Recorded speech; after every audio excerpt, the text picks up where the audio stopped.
Lalu bagaimana cara kita menentukan rumus molekul suatu senyawa? Di dalam penentuan rumus molekul suatu senyawa ada dua macam istilah. Yang pertama rumus empiris, yang kedua rumus molekul. Bedanya apa? Rumus empiris merupakan rumus paling sederhana dari suatu senyawa atau molekul, di mana perbandingan jumlah atom setiap unsur di dalam senyawa tersebut berupa bilangan bulat terkecil. Bilangan bulat terkecil itu angka bulat 0, 1, 2, 1, 2, 0, 1, 2, 3, 4, 5, 6, 7, dan seterusnya. Jadi perbandingannya harus berupa bilangan bulat, dan bilangan bulatnya terkecil. Nah, sementara kalau rumus molekul adalah rumus sesungguhnya dari senyawa tersebut. Nah, biasanya rumus molekul itu dicari setelah kita bisa tahu rumus empiris senyawa itu apa. Nah, contoh perbedaan rumus empiris dan rumus molekul bisa kita lihat dari senyawa glukosa. Rumus molekul senyawa glukosa itu adalah C6H12O6. Ini rumus molekulnya. Rumus empirisnya kita nyatakan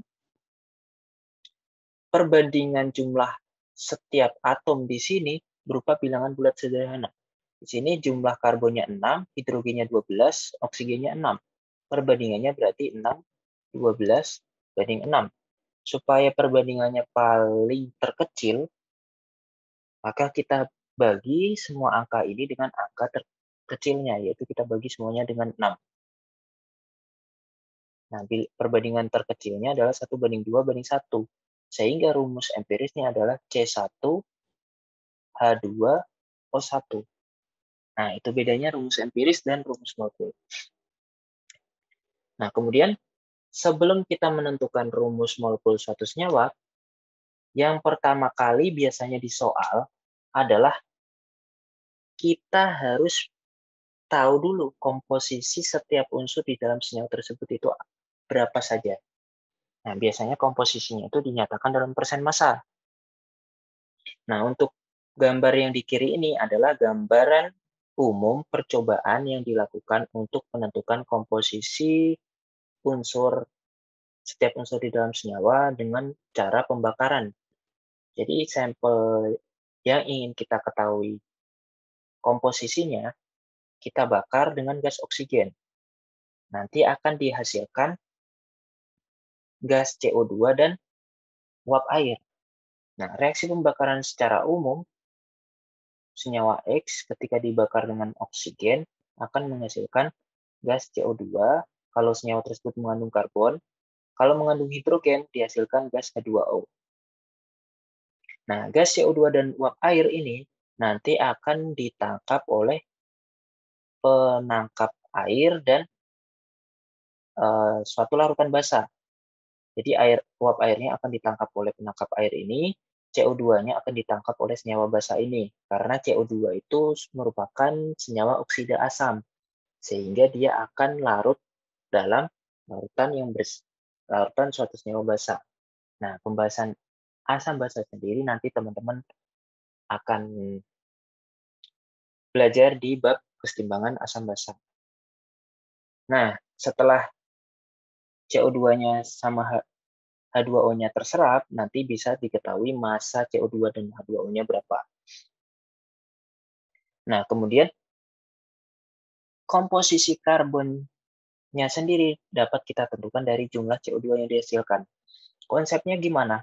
Kalau kita punya senyawa sampel yang mengandung unsur karbon, hidrogen, dan oksigen, ketika dibakar dengan oksigen berlebih, semua unsur karbon di sampel kita, karena oksigennya berlebih, maka senyawa yang kita bakar akan habis bereaksi semua. Semua karbon yang ada di sampel kita akan berubah menjadi gas CO2 semuanya. Nah, sehingga sesuai hukum kekekalan massa, otomatis nggak ada karbon yang hilang di sini. Dengan kata lain, massa karbon yang ada di sampel kita sama dengan massa karbon yang ada di CO2. Dengan menghitung massa karbon di CO2, kita bisa tahu massa karbon di sampel kita. Dengan tahu massa karbon di sampel senyawa kita bisa hitung persen massa karbon di senyawa sampel kita berapa. Nah, sementara untuk komposisi hidrogen, kita bisa tentukan dari jumlah H2O yang dihasilkan. Dengan konsep yang sama, semua hidrogen di senyawa sampel kita akan berubah menjadi H2O. Sehingga sesuai hukum kekekalan massa, massa hidrogen di senyawa H2O sama dengan massa hidrogen di sampel kita. Nah, kemudian nanti bisa kita hitung persen massa hidrogennya berapa. Lalu untuk oksigen gimana? Oksigen di sampel kita itu bercampur dengan oksigen yang ada di udara menghasilkan senyawa CO2 dan H2O.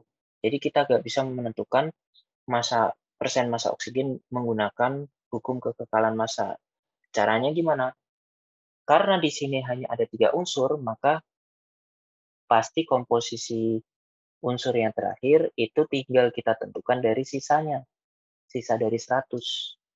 Karena total komposisi setiap unsur di sini harusnya total persen massanya adalah 100%.